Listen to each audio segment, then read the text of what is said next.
I have not put out a video in over a year. What have I been doing, you might ask? Well, I've been watching. No, I've been training BJJ for almost 2 years now.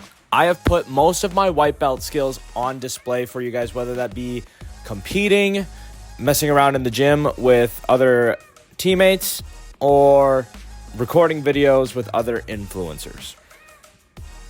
In today's video, I'm going to show you exactly what 2 years of grappling experience looks like at each level. Let's begin with the white belt. This is Isaiah. Isaiah has been training for roughly 6 to 9 months and claims to have some wrestling background. I begin with a leg sweep. Isaiah was able to maintain his balance and looks for a re-entry for a shot. It's slippery. Isaiah takes advantage of the slip and latches on what feels to be a tight guillotine. This is right about the point where I realize my first video back, I can't get subbed by a white belt. So much so, I almost turn right into the wrong side, making this editing a nightmare. I immediately jump up to my toes to provide some release from the choke. Isaiah makes a fatal flaw and opens up the opposite side, and I back step into side control. I quickly try to turn the tide by looking for the Von Flu, but it seems I still suck. That's so silly. Imagine that. I move to get to my knees as quickly as possible. Isaiah then looks to flip me into side control. Halfway through, I notice that there isn't anything holding me back from continuing to a ghost escape. From here, I was able to lock up a Darce. But Isaiah was able to fight through it. Isaiah works his way back to guard and into De La Hiva. Contemplating how morally wrong it would be to toe hold this white belt, I look to beat the De La Hiva hook, establish an underhook, and move towards a knee cut. For some reason, Isaiah really likes my head. I again look to Von Flu, being much more careful of the sweep this time. I can't imagine this is very comfortable for Isaiah, but he manages to fight through once again.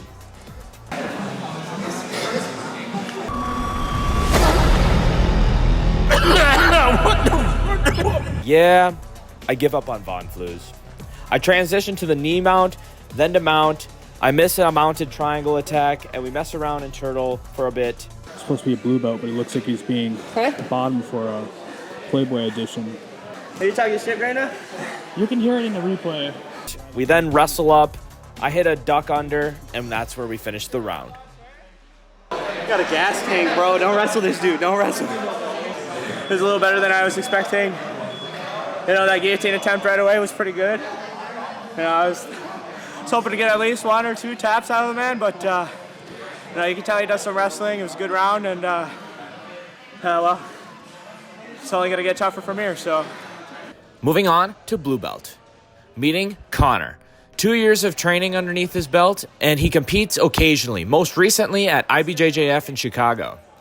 He must have some college wrestling experience, cause I can tell this match is going to be much different than the previous white belt match. It's going to be much more BJJ focused. Connor is using a shoulder clamp from Butterfly, which is dangerous if he can get his hips underneath mine. If I am able to beat one of the hooks by backstepping and pressing forward onto the one hook, I secure a good position to pass and absolve any imminent danger from the sweep.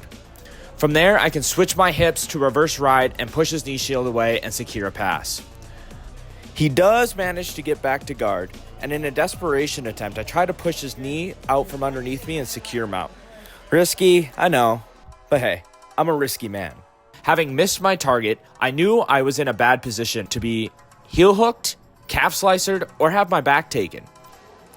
I knee slice away, and knowing the back take was imminent at this point, I reach around to the back of his head, and as long as he provides me with enough space to continue to turn, I can turn right into a guillotine. From this point forward, this was Connor's downfall. From the first tap, to the second tap, and to the third tap. This is the thing I don't know about Connor though, is every time I tap Connor, he gets a power boost. Connor is getting a bit more aggressive, showing snaps, and he snatches up a nasty Russian tie. He moves to circle my back. At the same time, I roll through for a knee bar. He does manage to get out of this oh-so-elegant knee bar, as you guys can see. I sit back, and Connor swiftly passes my guard into the front head position. He locks up an anaconda. I whip out my secret technique, the possum. It's not as effective as I thought, because he just takes my back, and he latches up a rear naked underneath my chin. There's short time. Will he be able to finish it?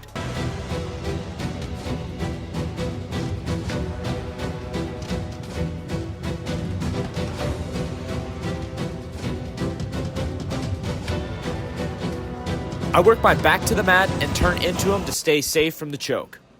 And just like that, we run out of time. Hey, I'm Buster. You want anything to say, you can? No, I got nothing to say. I got housed. Although I was able to tap Connor more than Isaiah, that doesn't give it the grounds to say Isaiah was a better grappler. First, I don't attack the legs at all with white belts. At white belt, you're more focused on surviving than you are attacking. And I think when you move up to blue belt, that goal changes. A lot of the time I've spent at blue belt, it's been aimed at to finding holes in your opponent's game and touching the basics of chaining your offense and defense together while maintaining control. So in return, I think since Connor opened up himself to more risk, there is a possibility for higher return, meaning that he'll see things in his game that he could improve and see things in my game that he could exploit. But that comes with a cost. This is Matt, ladies and gentlemen. Oh my god, dude, I'm so sorry. Are you okay? Yeah, that was all Nick. Okay. Matt is a competition level purple belt. I've trained with Matt since I started BJJ. I've seen this man bully blue belt competitors twice his size. But he moved away once I got my blue belt. Yes, I scared him away. Get a load of this guy. I could tell right off the bat, Matt was letting me work. I hit a quick single, he moves to some sort of half-assed X-guard thing, and to my surprise, it almost worked. We stand up and he snaps me back down into this guillotine hold. I swing my arm over his shoulder to hopefully prevent the choke, but he uses a cow catcher to roll me into side control. I'm eager to get out before he can sink the choke in deeper. I switch my hips a couple times to create enough space so I can get to turtle. Matt is tight to my back. And as soon as he secures the seatbelt, he aims to take my back. Let's listen in. Like, let me go now. Please let me go. I mean, it's looking fun isn't for worth Matt, but let's see what it's like on Zach's end. It isn't worth it, Matt. You can just let me go. I Like, don't want to hurt you. doesn't I look don't want to as, hurt you. Don't let me go. Oh, no, not the twister. doesn't look for Not his the fun for twister. Zach. Not the twister. I can't get clowned out like that. Matt's having a blast out here, though.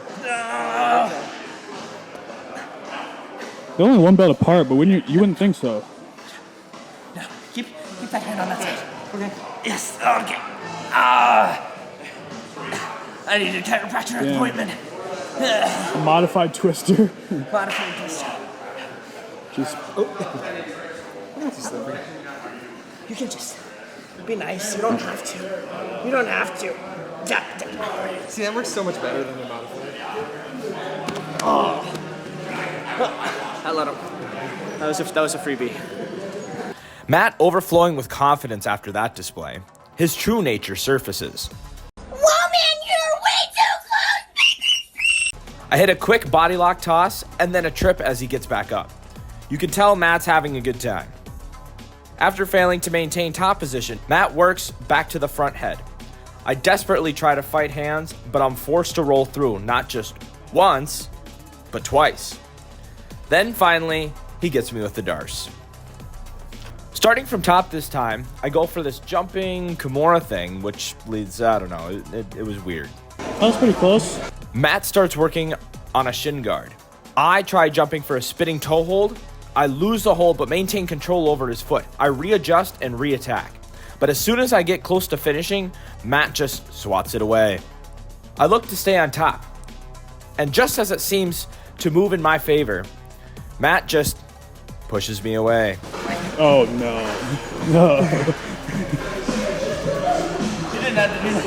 I know. You cannot let him push you over like that. Feeling like Chris Rock after Will slapped him at the Oscars, Will Smith just smacked the shit out of me. Matt thinks It is funny to rub salt in an open wound by finishing me with a toe hold.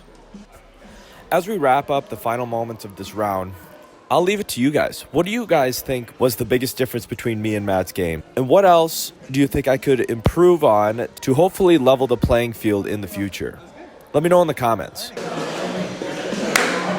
Good work hitting that takedown.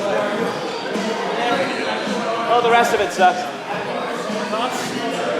It's been a while since I rolled with him. He's getting better.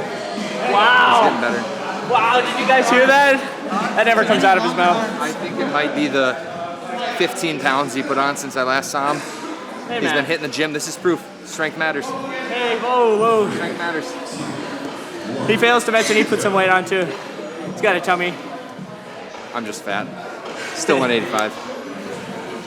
Thanks, buddy. Okay. So I was unable to find a brown belt to roll with for this video. But I feel like I found a video that accurately represents what I think that role would look like. Hey man, I think you got him. You want what he's having? No. That's what I thought. If you stayed this long, I appreciate it. I got a treat for you. This black belt that I have coming up is a 4th degree black belt. And basically, it's just going to be a video of me getting tapped. All right, guys, let's keep a tap counter. Brandon hits me with a quick ankle pick for a sweep. I try to back out of this exchange, and he's quick to take my back, lock up backpack, traps my arms, and finishes a rear naked choke within 30 seconds. This is going to be a long round. He starts with reverse De La Hiva, inverts into Kiss the Dragon. I try to break free by standing up and breaking grips, but it seems Brandon's urge to hug me outweighs the urge for me to run. He manages to get both hooks in. Being my last escape didn't work so well, I'll try scooting my back to the mat. Nope. But that was a pretty sweet back triangle. Let's reset. Oh, heel hook. Let's reset again. Another heel hook. I'm not even going to try and explain what's going on here, because I don't know. But you guys can watch me get dismantled.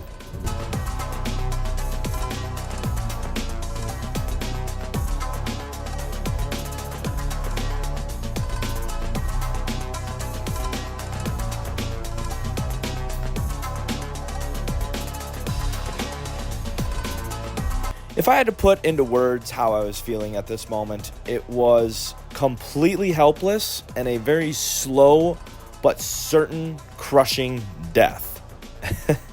But rewatching this was by far the most educational, just to see the level at which Brandon is able to grapple at. It's right about at this point where he finishes me off with the last head and arm choke, and we're going to call this one a round. If you guys stayed this long, I appreciate you. Obviously, this is my first video back in a long time. I would always love the feedback. Drop a comment, drop a like, and thanks for watching, guys. Have a good New Year's.